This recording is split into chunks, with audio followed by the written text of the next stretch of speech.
I'm John Anderson. Meet my co-hosts, Nick Best and Aki Williams. We're going to have some amazing guests on the show. Buckle up tight, because we're going to be talking about the shit you're not supposed to be talking about. We're going to be discussing anything and everything it takes to become a legend of iron.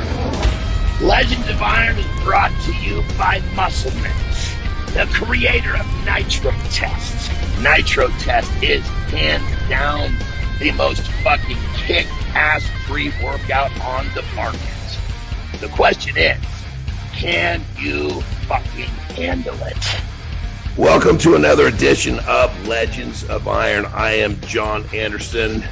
With me always, my partners in crime, Nick Best, who's giggling up a storm at me right now, and Hakim Williams. We are here. We've got a great episode for you. This guest, really excited to have him on the show. He's had an amazing fitness journey himself. We're going to talk to him about that. He's helped tons of others with their journey. But what we're really going to be keying on today is he is a writer for some of the major publications in the fitness industry. And he's going to have some, I'm sure, some very exciting stories to tell us once we start asking him some juicy questions. So, Roger Lockridge, welcome to the show, my brother. How are you? John, I'm doing great, man. Thank you for having me. This is an honor and a privilege to be amongst this kind of company.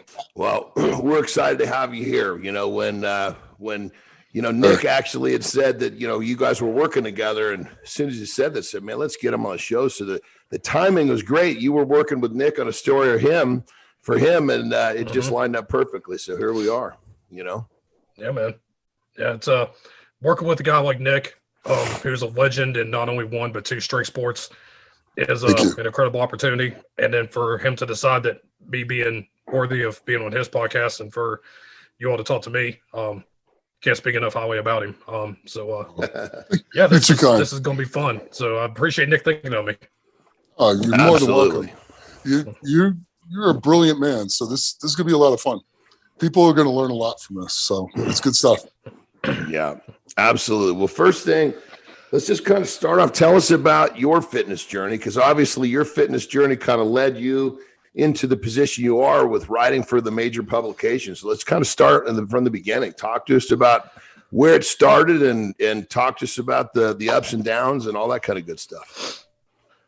Okay, so if you would have seen me as a kid, you would have never thought that I'd be somebody working in the fitness industry. I was bone rail thin as a kid.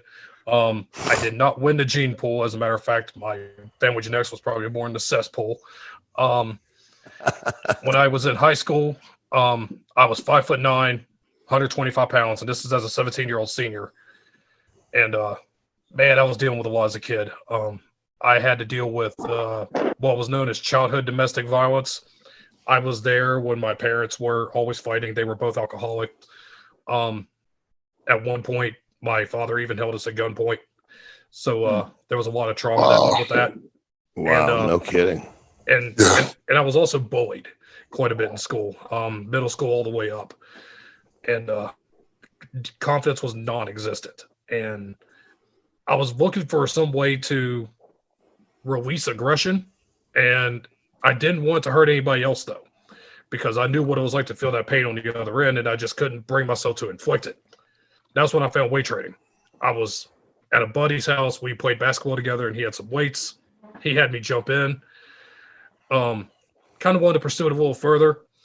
I went to a gym that was about a half mile down the road. I actually had to walk because we didn't even have a car back then.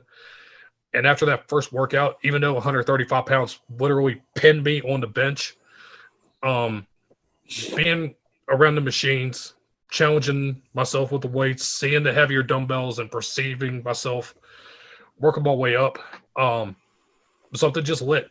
And I decided not only was I going to get bigger and stronger, I was going to use this as a way to positively help myself without negatively affecting anybody else. And I wanted this to be my career. And brother, we must have been like separated at birth, because obviously you had a little rougher than I did, but we had a lot of the same stuff back there in our childhood. So crazy. I totally understand, and I'm totally digging your journey so far, brother. Keep it rolling. Yeah. So when I was seeing the magazines like Men's Health, Muscle Fitness, Flex, Muscle Mag, all those ones that we all remember, of course, from back in the day. Oh yeah. I was like, man, I want to be in those someday. And it was seeing those magazines in the gym just motivated me. Especially when Ronnie Coleman first won the Olympia in '98, because he was a full-time cop, which was something I could relate to because I had cops in my family. I was like, man, if he could do it, I don't know how far I'd get. I probably can't get Ronnie Coleman, but I could probably get to some point where I'd be satisfied with myself. And the girlfriend I was seeing at the time thought I was a nut, and she actually broke up with me when she realized I was serious on my 18th birthday, no less. 18th birthday. And instead of just that dejected me, it just motivated me even more. And over the course of the next 10 years, I slowly but surely just kept working at it. I can remember breaking 200 pounds on the scale and thinking, oh my God, I've made it. I eventually got it. That's awesome, brother. I love it. And by 2009, I finally reached around 230 pounds. And I'd been lifting 10 years. And this was all completely drug-free. So steroids just wasn't around in West Virginia back then. There was no real way to get them. And by the time I got to that point, I was like, well, okay, I've done what I wanted to do. Around the beginning of 2009, I got laid off from my home improvement job because I was on a delivery and I got hurt. A refrigerator fell on my shoulder. So trying to keep myself motivated through my rehab to try to find another job, I started writing on a little blog on bodybuilding.com. And I don't know if you all remember Body Space or not. MySpace was the big thing back then. So bodybuilding.com had Body Space. Yeah. I started writing on this blog just to kind of keep myself motivated. Random stuff, just training stuff, quotes, whatever. Unbeknownst to me, it developed a following. And somebody was a customer service rep for bodybuilding.com and said, you need to write an article. Okay, either I'm going to know something else I'm not good at, or I'm going to get 15 minutes of fame. We'll see. I wrote an article, sent it in, and a guy that we all probably know now, Chris Gethin, was actually the editor at the time. Okay. When Chris Gethin read my article, he signed me, and he wanted me to become a regular contributor, which was insane to me. Totally awesome, brother. It was crazy. It was just like I thought it was just going to be a one-off deal. And he was like, dude, we'll give you store credit to buy your supplements. Shoot, yeah. I'll be all about that. So I started writing 2 a month. Then it was 3 a month. And then they did this little thing called the Site Awards. It wasn't that big of a deal, but back then to me, it was everything. And they actually had a Writer of the Year award, and they actually gave it to me. Awesome. As pumped as I was for it, beautiful. as pumped as I was for that, I posted on my Facebook page and just figured, okay, this is my real 15 minutes of fame, and then we'll just see where it goes. Somebody on the local news saw my Facebook post and had me be on the local news about me winning this award. Oh man, this is great. It just keeps getting better. It's like meant to be. It pretty much was. I swear I think it was just dumb luck on my part because how all these things fell together. But I'd sent the video to the CEO of the company and was like, man, I don't know if you noticed or not, but the local news actually did a thing on me winning this award. When I sent that to them about a month later, they decided to make me a paid writer. So now I'm making cash. And then just credit. Now I'm making money. And I was with them. I stayed with them all the way up until 2021. And because I try to be as loyal as I could be. But after a while, my editor who replaced Chris had said, man, you could probably make a living from this. So we're going to actually take off the exclusivity and you need to try to become a freelancer. So once I did, I just kind of reached out to random sites. It would be through emails, through Twitter.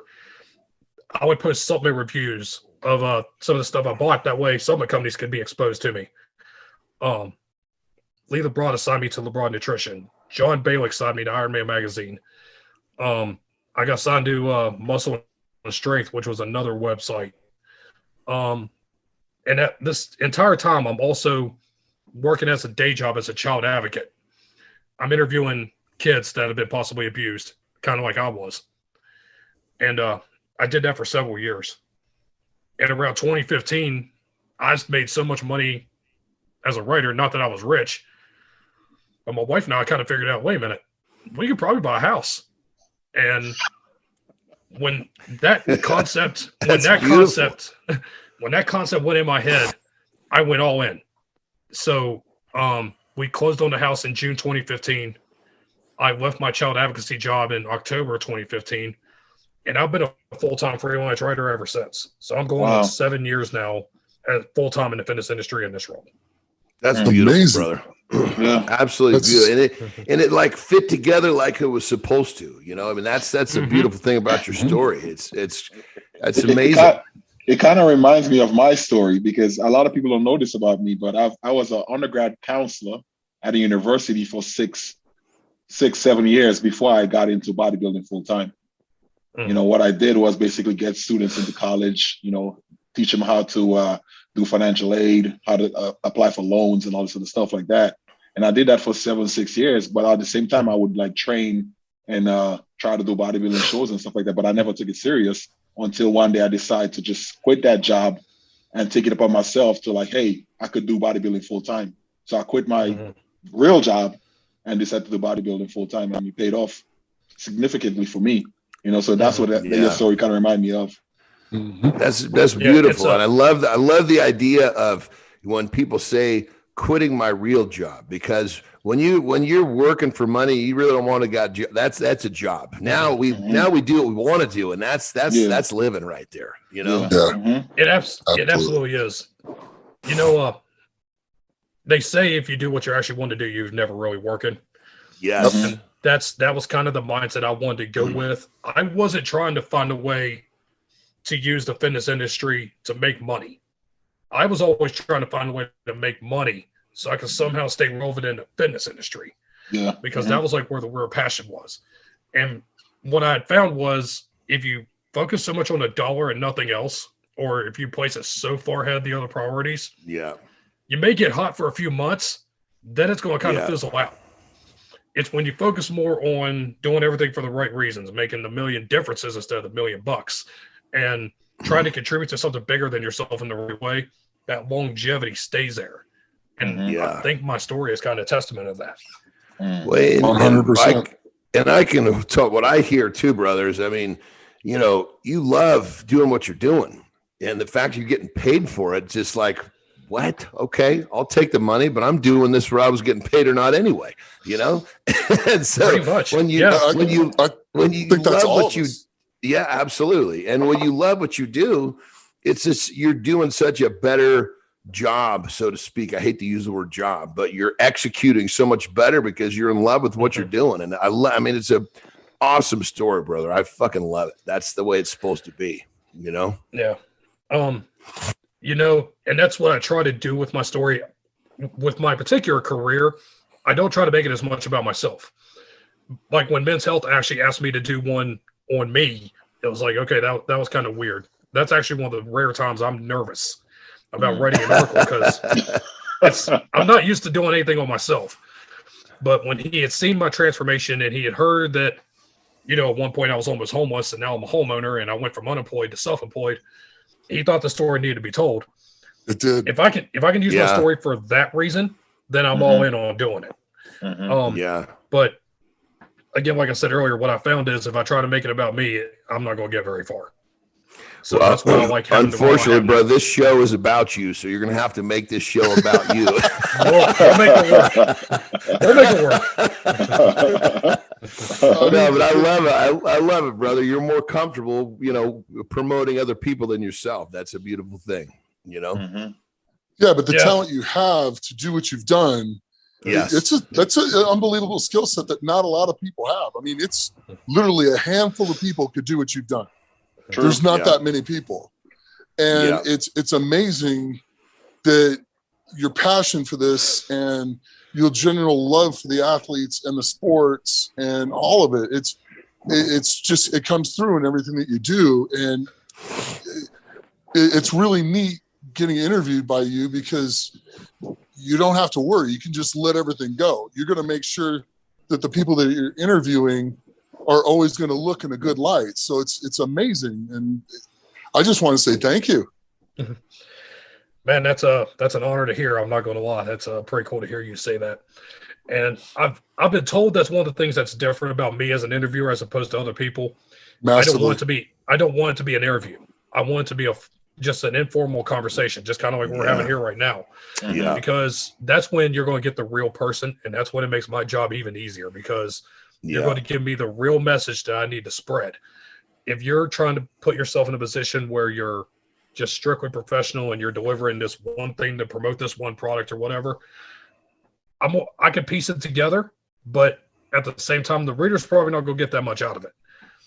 When I took the readers through Nick's journey through his lat repair, after his surgery through Barbend, which is another site I write for, barbend.com. To go through that whole process, I was actually able to take the reader, I feel, to where almost they were spotting Nick in a sense, and just watching what he's doing from a fly on the wall perspective. Yeah, that's what I was going to say.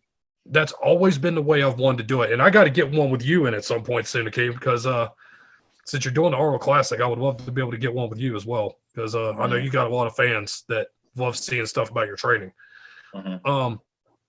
But I want to give the reader a sense of being like, okay, I'm in the gym with Nick, or I'm in the gym with Akeem.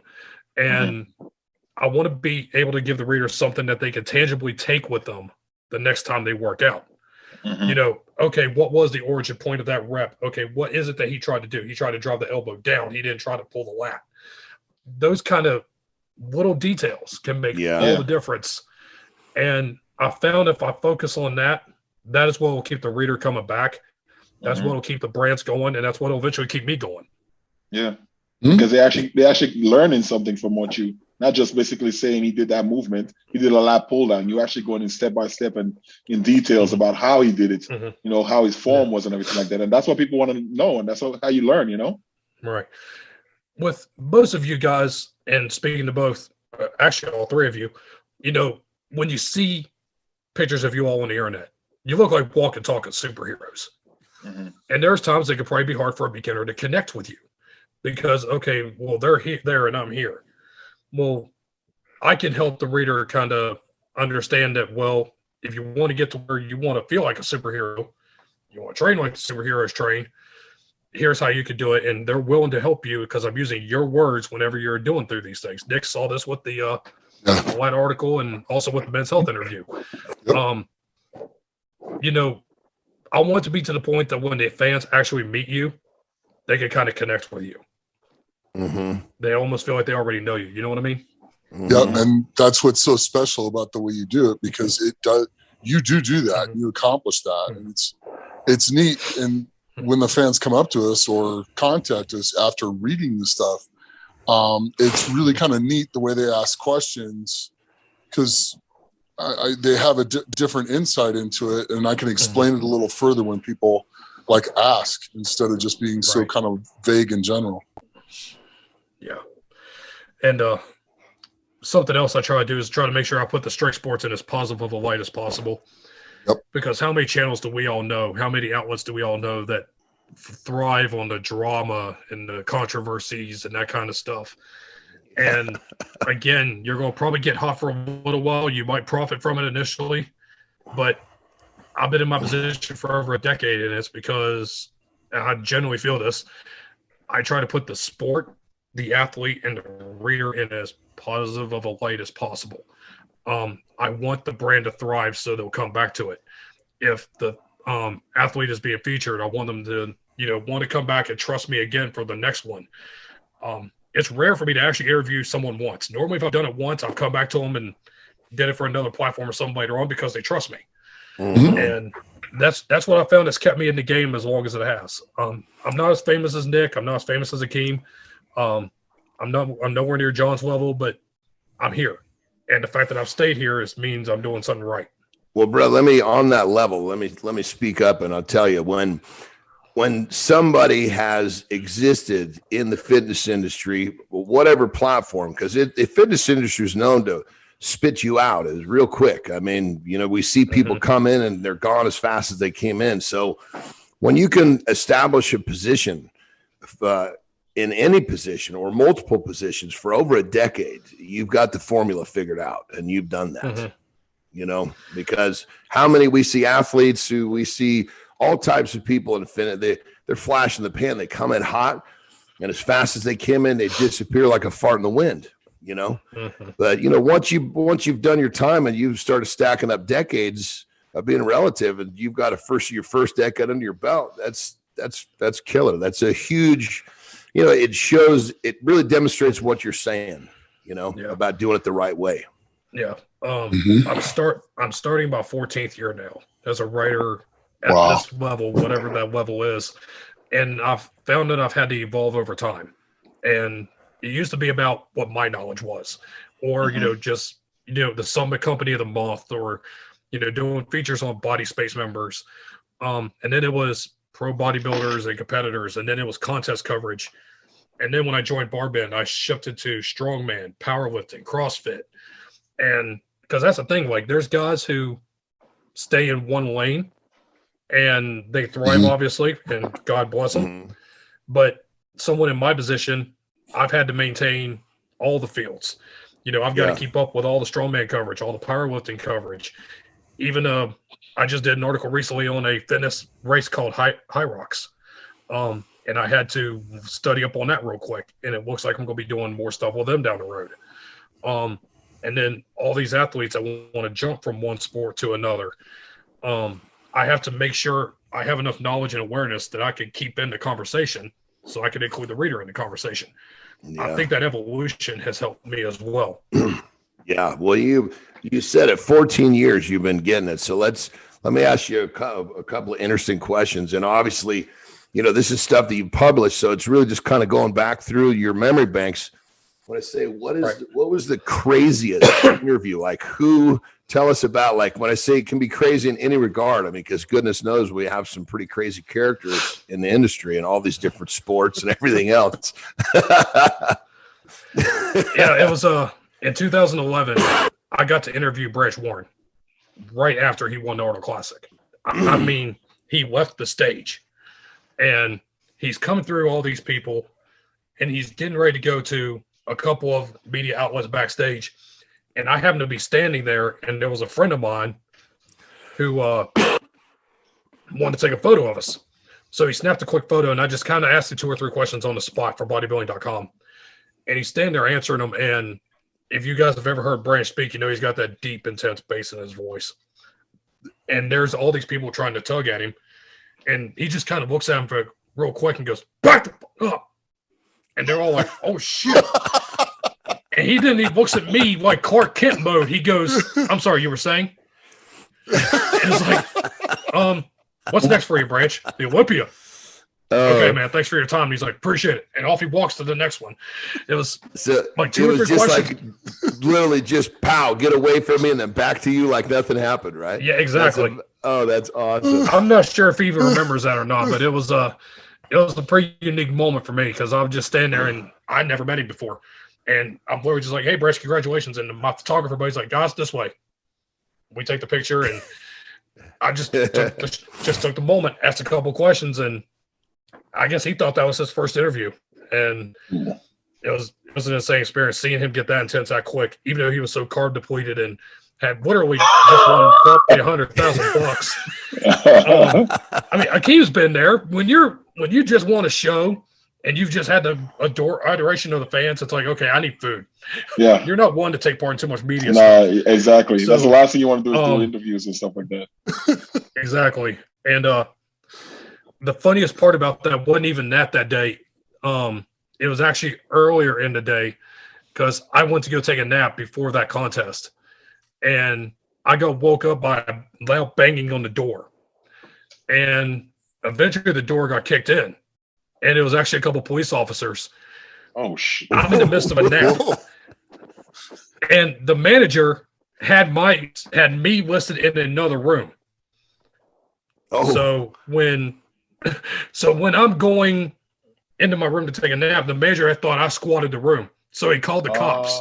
Oh, shit. So we're going through all of this grief to get all this squared away. I showed him the room key. I showed him the confirmation. I showed him everything. And then the cop was like, "This is insane. I'm so sorry you're having to deal with this." And he gave me his card and was like, "If you have any more problems, let me know. Here's my number, da-da-da-da-da." So fast forward to after that contest, I have to get back home. So in the middle of the night, I'm getting ready to leave. I'm walking back to my car, and I come and I see another police officer, or what I thought was another police officer. So I can get directions to get to Route 33 so I could get back home, because I live in West Virginia. Columbus is a 4-hour drive.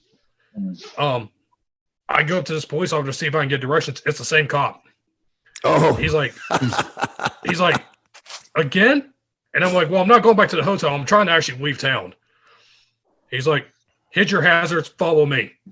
So I put on my hazards. He hits his sirens. We go through red lights. We go through all types of intersections. He gets me to 33, and he pulls off, turns off his lights. I turn off my hazards. He just beeps his horn and waves, and I'm off. That was the most cool, man. That was probably the most unique day I've ever had. Covering any of it. How did the stars just aligned for you to find that guy again, and he was ready to take care of you because of the trouble you had earlier in the day? That's a cool story, brother. Yeah. I have the dumbest luck, but it works in my favor almost every single time. Hey, that one turned out good, man. Yeah, you know, it could have went sideways real fast. You know. I don't know if I'd be able to top any more stories than that one, but I think that one was pretty good enough to have the cops called on me, an impromptu interview with Branch Warren, and then be escorted by the cops out of town. It's an exciting day. It was an exciting day. Well, I had to find a Wendy's to sit and chill for a minute. There you go. I love it. So let's try this one, and you can't use Nick as your answer. Just to preface the question. Who's your favorite interview? Ronnie Coleman. Since Nick is not included, I'll say Ronnie Coleman. Oh yeah. Tell us why. He was the guy that I saw on the cover of Muscle and Fitness when I decided I wanted to get in this industry. He had just won the Olympia for the first time. And he was a full-time cop. He was big. He was jacked. And I kind of did a small podcast on my own in 2010. And I knew somebody that knew him. I took a shot in the dark and was like, is there any chance Ronnie be willing to do an interview? Well, I'll ask him. Unbeknownst to me, he agreed. Because he had just left Muscle and Fitness, or Flex. He had just left Flex, and he had not yet signed on Muscular Development. So I caught him when he didn't have exclusivity. First interview goes to happen. He stands me up. He completely forgot and didn't write down the time or anything. So I emailed him, hey, Ronnie, things happen. I understand. Sorry that this didn't work out. If we could try it again, let me know. Oh, man, I'm so sorry. Give me another week. Let's do it again. I'll give you a whole hour. Okay, great. We come back the next week, and he actually gives us a full 60-minute interview. We talked his career. We talked college. We talked training. We talked everything. And when that was all said and done, I thanked him in the email, and he was like, here's my number. You took such good care of me for that interview. If you ever need anything else again, let me know. So, holy crap. That's awesome. Thank you. I appreciate it. Fast forward 6 months later, he is leaving BSN, and he's about to start Ronnie Coleman's signature series. And he actually used me with bodybuilding.com to help make the announcement. Oh, right on. For him to put me in that position that he trusted me enough to take that kind of care of him, that article made headlines. It was on Pro Bodybuilding Weekly. Dan Solomon talked about it. Ronnie shared it on all of his social media. And that connected me to so many other bodybuilders, because if the 8-time Mr. Olympia is willing to work with me, then why couldn't anybody else? And he gave me a sense of credibility at that point that I'm still able to carry to this day. I've probably interviewed him 5 or 6 times over the years about various things, and he is as genuine as it comes. Yeah. Oh, man, I tell you, he's definitely how can you not like him? I mean, he's just so down to earth, and he's just unique, I mean, it's like he's a guy that to me doesn't strike. He's not trying to be anybody but himself, Yeah. Yeah. And there's definitely no being fake with him. He only knows one way. And I hate that he's went through everything he's went through, but the last time I talked to him, he appears to be on the other side of it. He's getting better. He's back up to 285 in weight. He's feeling more confident in the gym. And to hear that, yeah, buddy, lightweight baby. I love it. I love it. The thing about his story too is that, goodness, he went through obviously, being the most dominant figure that the pro bodybuilder ever seen, and obviously going through all his troubles. But even through all the trouble, he was still training just simply because he loved it. That was always his answer. Why are you doing it? Because I love it. That's the best. I mean, there's a guy who's just doing what he loves, doing it when he's the best in the world. He's doing it when he's in a hospital bed. He's doing it when he's recovering from that's to me, that's inspiration, doing it every corner of your life. Oh, absolutely. No prescription medication is going to replace his daily dose of iron. And to be able to get in the gym at 2 or 3 in the morning to do whatever it is he's needing to do that day. I'm sure if you asked him what day of the week it is, he would say chest day, arm day, shoulder day. It wouldn't be Tuesday, Wednesday, or Thursday. He's what you've seen in the magazines and on YouTube is what you get when you see him in real life. There is no alternate personality with him. Yeah, that's awesome. Yeah, that's what I was saying too. I mean, every time I've seen an interview or seen him in person, it's the same. You're not getting two variants of him. Yeah, right. Very. I cool. actually have a funny Ronnie story too, if you're interested. Yeah, hell yes. Yeah. Let's hear it. So last year he got the Arnold Classic Lifetime Achievement Award. Yes. Mm-hmm. Yes. Okay. On the Friday before that, he was scheduled to take part in a sit-down Friday night with the champion get-together. It was him, Victor Martinez, Cedric McMillan, Bob Chigarola was the MC, and Arnold. And you remember when Ronnie first went to take to the stage, I don't know if you saw it or not, he actually fell. I saw that, but I didn't see him fall, but I saw the interview. I mean, it was so touching. You saw the interview. Okay. So, when he looked down into his pocket occasionally in between when people were answering questions? Yeah. He was answering my text when I asked him if he was okay. No shit. I was in the crowd insane. And I'm like, dude, that's cool. I hope you're okay after that fall. And he replied back to me, yeah, I did that on purpose. LOL. And I was like, that's awesome. So I actually told that story to one of the Arnold people the next day, and they didn't believe me. So I had to literally pull out my phone and show him the text and the timestamp and everything. He was like, that was literally you he was texting. Yeah, it was me he was texting. And before the Arnold Classic started, I'm talking to that guy again. Ronnie comes up, pats me on the shoulder. What's going on, man? How you doing, brother? You feeling better? And he's like, yeah, I'm feeling okay. I'm feeling good. I told you I did that on purpose. And he goes down and takes a seat. It was awesome.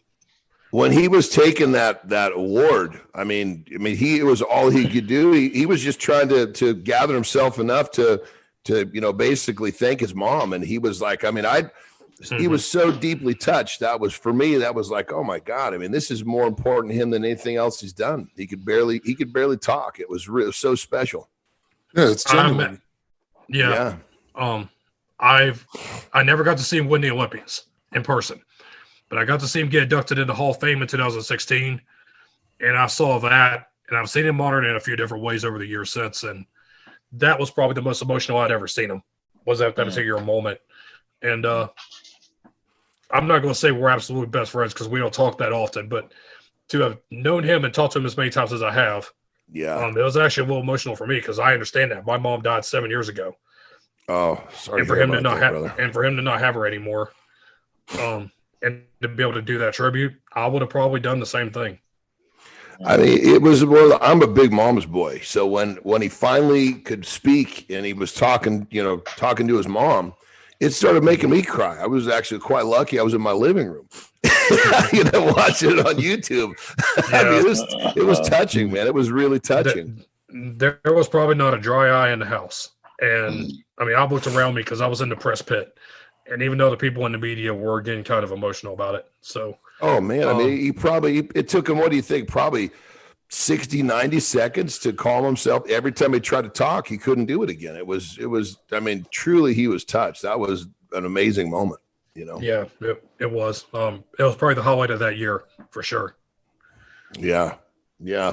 Well, that's really cool that you got, I mean, clearly that's going back to what we were talking about earlier, about how you do things the way you do them. You're getting people like Ronnie Coleman who embrace you in a way because you do such a great job. You do your job so well. And that's why you're here with us, brother, because we were excited to get a chance to talk to you because you're one of the best at what you do. So that's all this Ronnie Coleman stuff just demonstrates exactly, you know, what you were talking about earlier. And you are one of the greats in the industry, right? And so, brother, keep up the good work. That's really, really cool shit. It's you know, when I first started doing all this, I wanted to be a bodybuilder. But I figured out earlier on, I wouldn't go out of the genetics. I also realized I was going to stop growing at 5'9", so I wasn't going to be a strongman like Nick either. I did a couple of local powerlifting meets, but it wasn't nothing too serious. But by that point, I figured out my talent was writing, and it was like, okay, I'm going to kind of stay in this lane and just see what happens with it, because I can always revisit powerlifting later on. And you know who Mariusz Pudzianowski is? Oh yeah, 5-time world's strongest man. Dude's a beast. He's only 5'10". You know that, right? Yeah, but at the time, he's a little taller than that. He was a little taller than me. No, he's 5'10". Yeah, he's listed as 5'10". No, he's not. He's actually about 6 foot. He's just a skosh over 6 because I mean, well, that was the guy right there. If he hadn't come along, I wouldn't have had a goddamn pro strongman career, because all of a sudden they started making, that's kind of the athletic era, which is how me being about 6 feet as well actually had an era to compete in, you know, because shortly after that, here comes the Brian Shaws and the Thors of the world. And thank God I was just lucky to get out of there in time, because I wouldn't have had much of a career with those guys running around. It's you see bodybuilders in person, and Akeem, don't take this as an offense or anything, but you see bodybuilders in person, and it's like, man, they're big, and then you see them next to strongmen, or at least the ones now.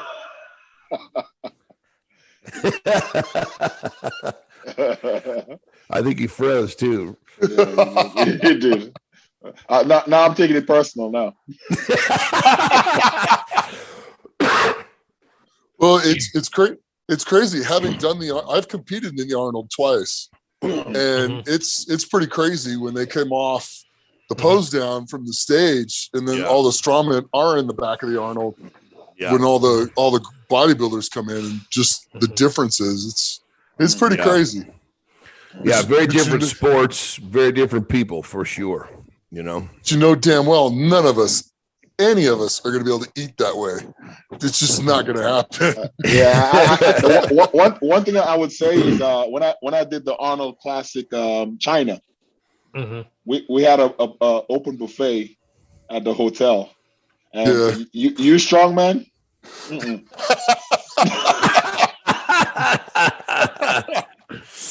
I can't remember the guy's name. I think he was Russian. He literally got the chefs pissed off because he was eating too much.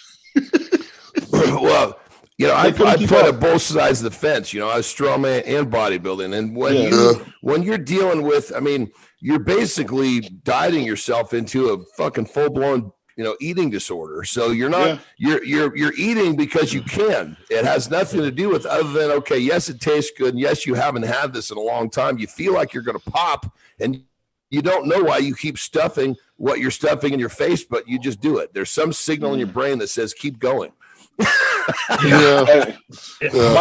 Nick, mind you, this is after the show when bodybuilders finish competing. You know, we eat anything in the house, right? And right after the show, we go all out, and we could not keep up with the strongman. I'm serious. That was amazing.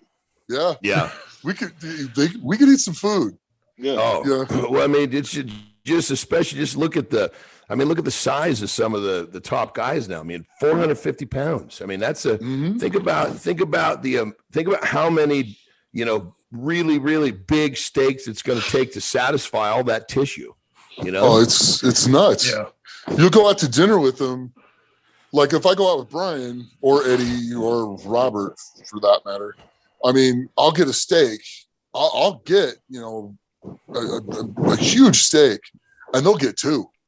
And 2 potatoes. On your show, remember on your show, you guys were having a steak eating contest, and correct me if I'm wrong. The loser had to buy the steaks, and I think that was you, wasn't it? Yeah. Yes, I ended up having to buy the steaks. Yes.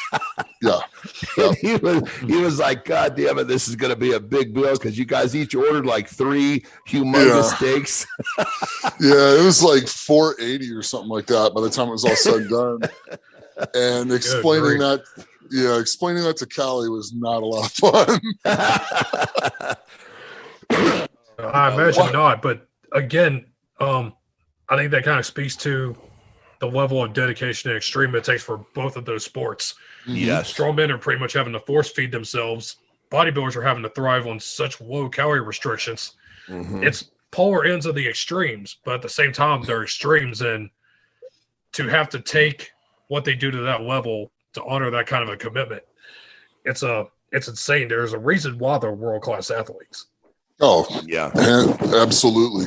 It's nuts because you got some of the strongmen that will wake up once, sometimes twice in the middle of the night, and drink a protein shake just to get more calories in.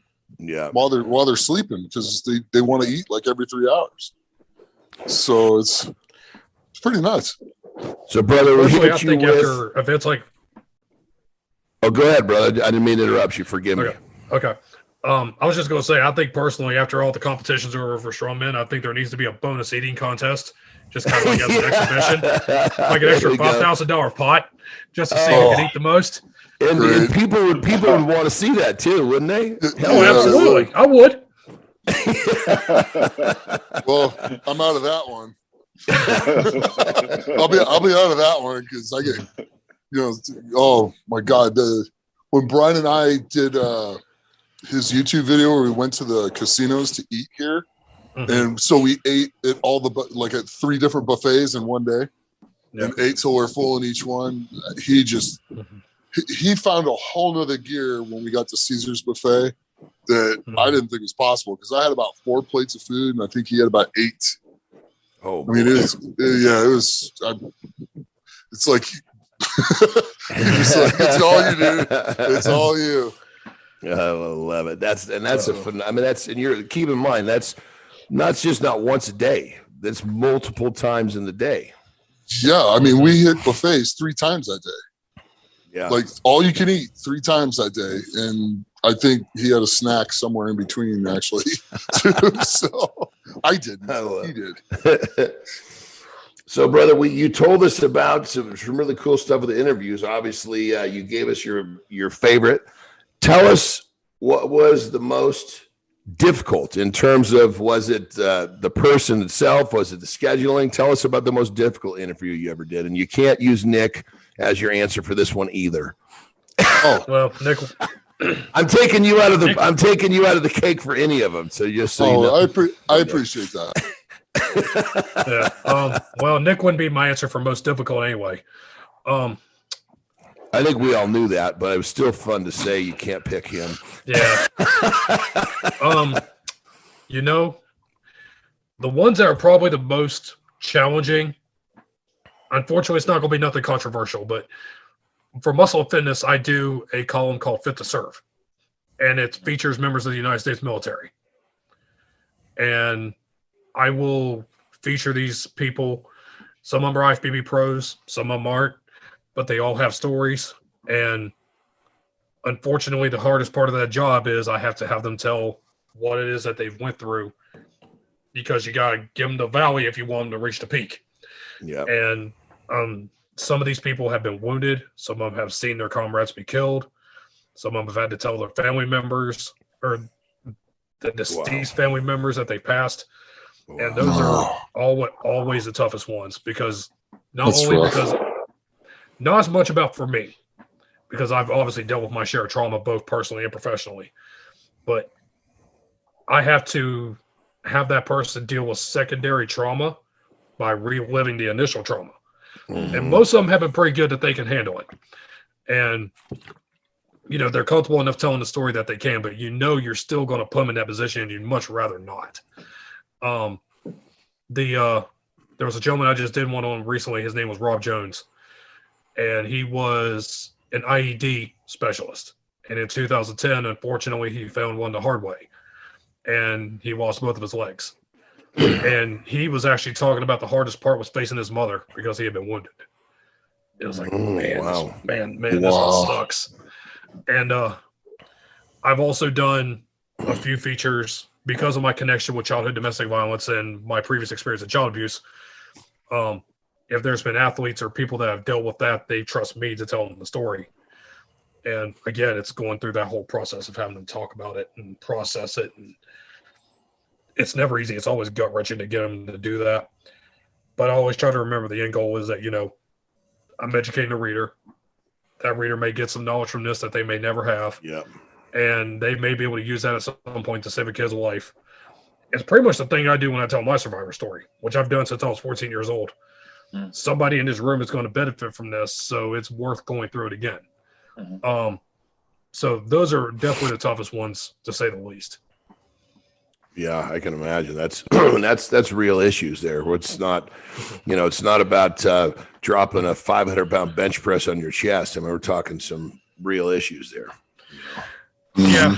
I've actually never really had any that were too controversial, or nobody really gave me a hard time, you know, with any of the interviews I've done so far. It's always been the things kind of like that where, you know, we have to get into sensitive topics that I'd probably rather not get into with these people, but it's what the job calls for. Yeah. And if I'm going to take all the benefits of the job, I got to deal with all the pressures of the job. And what is that? What is that phrase? No pressure, no diamonds. Yeah. Yeah. All these people with diamonds, it's because they've had to deal with the pressure. Yeah. That's pretty good. I like that one. I'm going to keep that one. Yeah. I'm going to use that. Oh, yours. I mean, that's so you think, I mean, life gets hot. The pressure's on. It's like, okay, the pressure's on.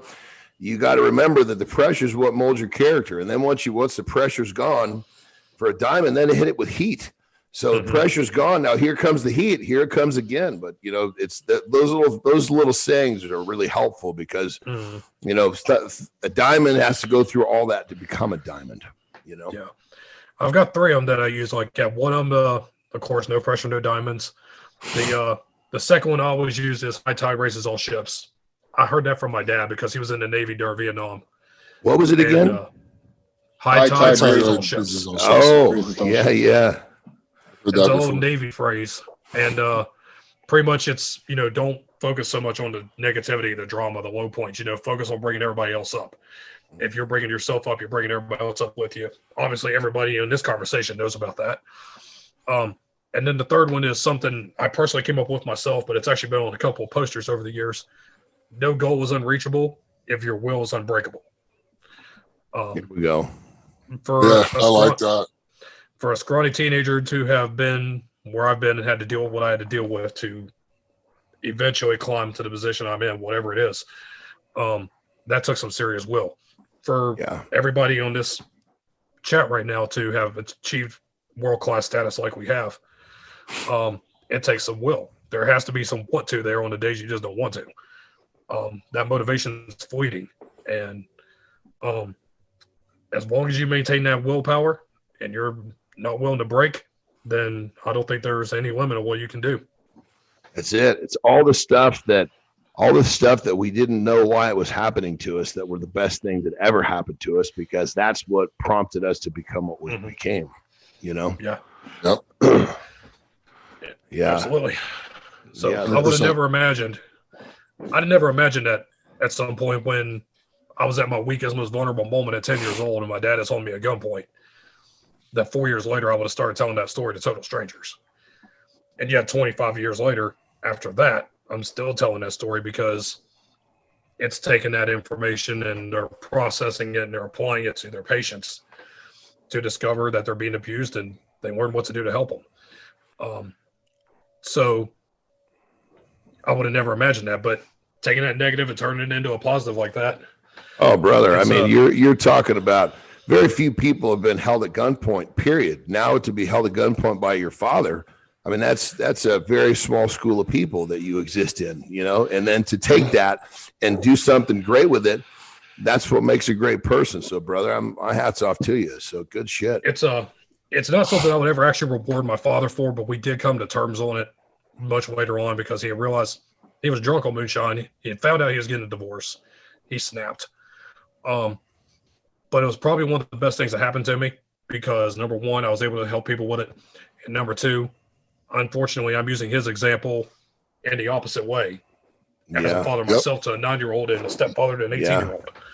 Yeah. And, I don't want my son to be able to tell a story like that about me, like I have about him. Yeah. And, it's things like that. It's just a matter of you're not going to be able to stop a lot of things that happen to you. It's what you do with it that determines the ultimate outcome of it. Whether it's 100%. an injury, trauma, personal setback, whatever. How you rebound from it is the difference maker. And I mean, that's totally true, brother. That's so true. I mean, it's the way that a person deals with their problems that defines their character, Yeah, absolutely. And it's been like that throughout my entire life. It's, whether it was my dad, the bullying in school. At one point I was homeless and having to live out my 1989 Grand Marquis. And then less than a decade after that, I'm closing on my house. I'm a full-time self-employed person and I'm doing things like this now. It's you could do a lot with a little, to say the least. And that's the truth. And it's amazing all the things you went through and you took it and you built on a positive thing. So just because you've had a rough go at it doesn't mean it's okay to be a dirtbag. It means it means stand up, make a plan and execute the plan and be a good person. Because even though those things happen to you, you can still achieve a lot in life and be a good person. You don't have to be like that other person. And that's what people need to understand is I'm never going to be my stepdad. I have no desire to be anything like my stepdad whatsoever. And I revel in that. I enjoy that. Same thing. My kids will never grow up the way I grew up. Never. Yeah. But I love the heck out of them. Sometimes our parents, the best lessons they teach us, I got, my father's a king of that too. The best lessons he ever taught me was what not to do. Exactly. It makes it real simple when you go, okay, with my mom, I'm trying to emulate. With my dad, I'm trying not to emulate. And people need to know, though, when bad things happen, you can still do good things. And you can still achieve whatever it is you want to achieve. You just got to go start doing it. Yeah, that was the hardest thing for me to come to grips with when I first started. What I was saying was, the hardest part for most of these people that deal with these situations is starting out, because I know with me, number one, did I deserve it? Because if I was the kind of kid that even my father would hold a gunpoint, what do I really deserve in life? Wrong belief, but it was what I believed back then. And then number two, it's so far ahead and I'm only here today. What can I do? So the two things that was the most challenging for me was, number one, reminding myself that I can do it and I deserve to do it. And then number two, making the most of the day that was in front of me. Literally one day at a time. That sounds corny as hell, but it's the absolute truth. And every athlete, every entrepreneur, every successful person in every aspect of life will tell you the biggest key is taking advantage of the day that is ahead of you and making the most of it. Executing step by step, whatever it may be. The next workout, the next meal, the next business meeting, the next opportunity, the next social media connection. All those things, they're tiny little details. But when you pile them up, that compound effect, it pays off. When you're in that grind, though, it's hard to see that because you see 5 years from now, 10 years from now, that's forever. That time's going to pass anyway. So make the most of the time you have now. Well, check this out. I mean, obviously, you're talking some really cool stuff here, which kind of like entered into the next question that I have for you. So basically, with all the experience you've had in life and working with people that have done great things, and what would be, if you had to like give a piece of advice, just a good, solid piece of advice to other people, what would it be? Start your day by reminding yourself that you deserve your success, and then promise yourself that you're going to give all you got to go get it. That's awesome. That's about the awesome. That's about the foundation of it.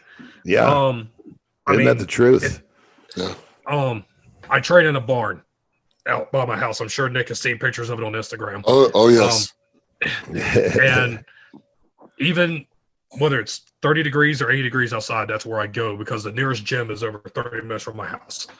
And before every workout, before everything I do in the day, I have to tell myself, I'm blessed to be in this position. I'm obviously here because I deserve it, but now I've got a responsibility to make the most of it.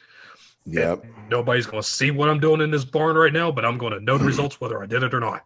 So I got to go all in.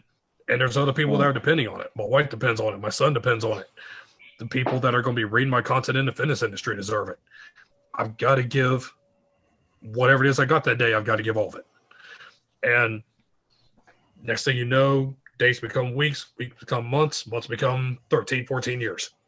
Here we go. I got to tell you, that little spiel right there you just gave really just gave me some goose pimples, because I've been dealing with Corona for the last, week and change, and of course, just doing, staying quarantined, doing what I'm supposed to do. But it just kind of chips away at the thing that, it kind of makes you as you're tired, you're not feeling well. So hearing you just say that really just kind of lit a fire under my butt. It's like, you know what? It's a week. Pull up your pants, dude. I'm talking to myself, I'm going to be fine here, Oh, there are times I audibly talk to myself, whether it's in the car, in my barn, wherever it is. I have to hear the voice. Just having the thought isn't enough. Yeah. And do you cuss at yourself? Like, I cuss at myself a lot. Do you cuss at yourself too? All the damn time. Okay, thank God I'm not alone, because I was calling myself a pussy all the time. I'm like, Jesus, I hope to God I'm not the only one that curses himself out when no one's listening. Oh no. Oh no, if I have Vista rep, or if I backed off on something and I knew I had a few more in me, you piece of shit. Get the fuck out. All the time. All the time. I am my heart is correct. Brother. That's beautiful. Sometimes probably more than I should be. Oh, but I love it. But at the end of the day, sometimes you just need that. And it's okay to use that as fuel. If it's whether somebody's actually said to you or you're saying it to yourself, if the ends justify the means, do it. So that's it. I'll call myself a son of a bitch if it means I'm going to get 4 or 5 on the bench that day. There we go. I love it. Okay, brother. So check this out.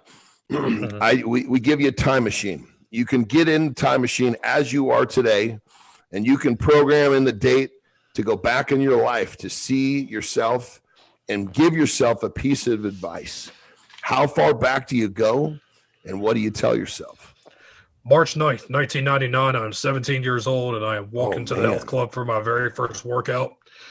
And there are still some butterflies in my stomach. There are still some doubts in my head. I'm going to pat my hand on that kid's shoulder, and I'm going to be like, give this all you fucking got, because it will pay off in the end. What was the date again? You had that cold. What was the date? March 9th, 1999. I actually consider that my second birthday, because because it meant that much to me. I'm walking to Greenbrier Health Club. It is 6 inches of snow that afternoon. I just got back from school, and I knew I was going to the gym for this workout, and I was a nervous wreck because, again, I'm 125 pounds soaking wet. I'm probably going to be in the gym with what I thought was a bunch of big dudes. It turned out not really the case. And these weights were intimidating, and it was like I had seen the movie Body of Work by Bill Phillips, and I had seen those muscle and fitnesses sitting on that table, and it was just something that lit at me. It was like, this is what I'm going to do with my life. I don't know how, I don't know what, but I'm going to be in this business. I'm going to do something great. But again, from all that crap I went through as a kid, there was still that initial doubt. Do you really think you fucking deserve this? Do you really think you're going to be able to get this? As many other things as you try to fail at, I would have loved to be able to tell that kid, give it hell, because it will pay off in the brother. end. Powerful. I mean, you knew exactly the time, the date. I mean, that was like there was no pondering that thought. You had that. You knew exactly where you were going to go.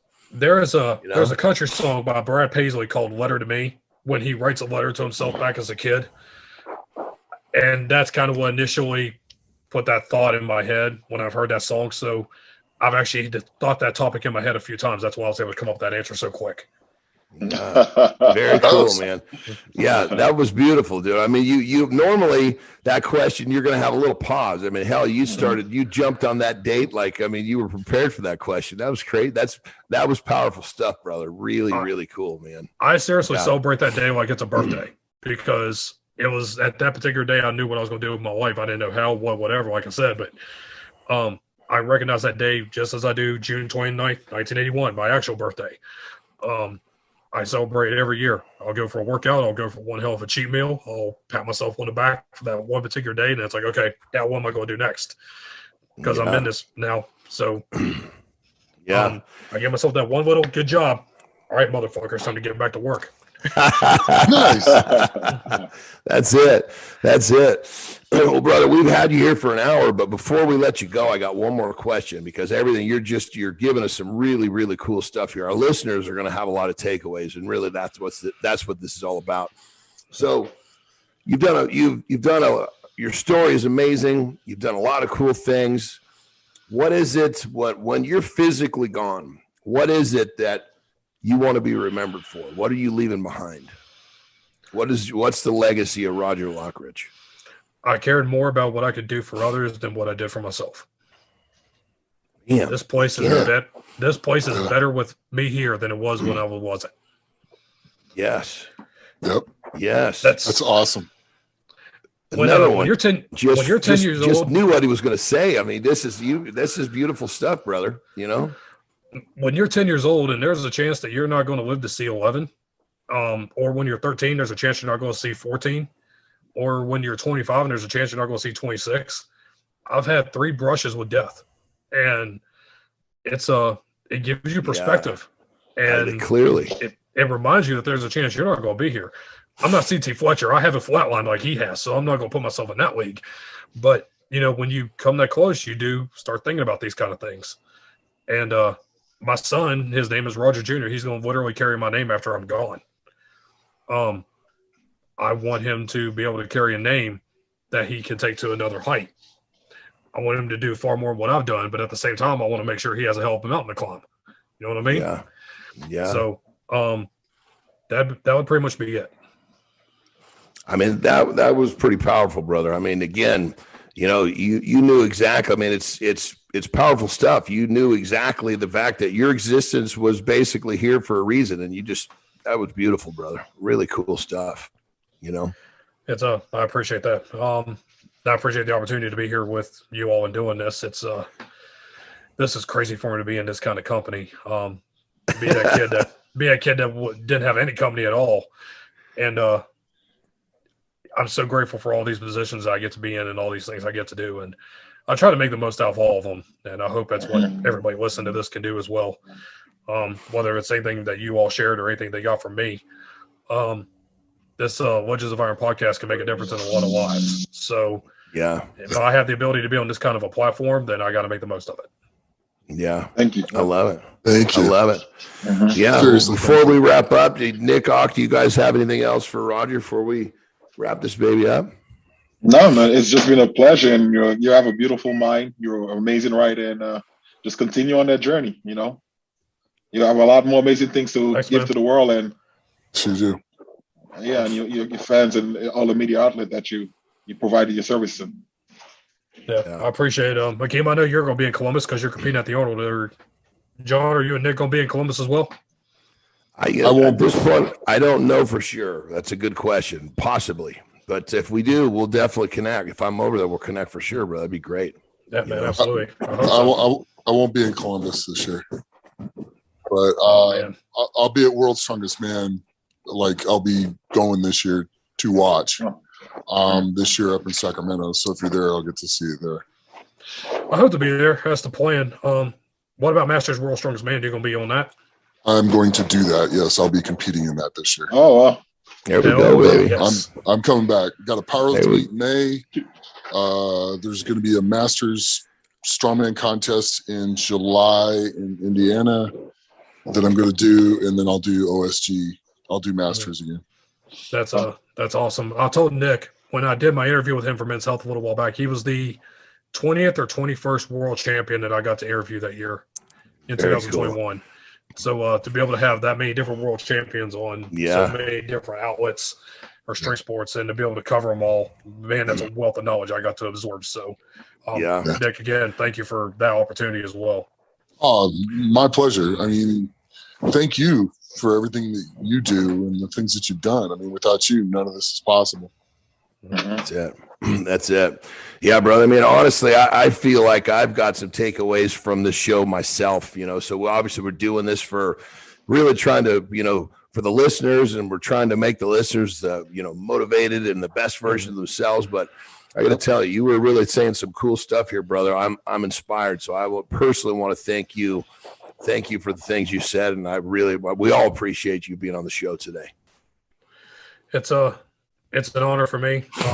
I don't know if I call myself a Legend of Iron or not, but to be on the Legend of Irons podcast as a fan of all three of you, it's a big deal. So thank you for having me. You're welcome, man. Oh, absolutely.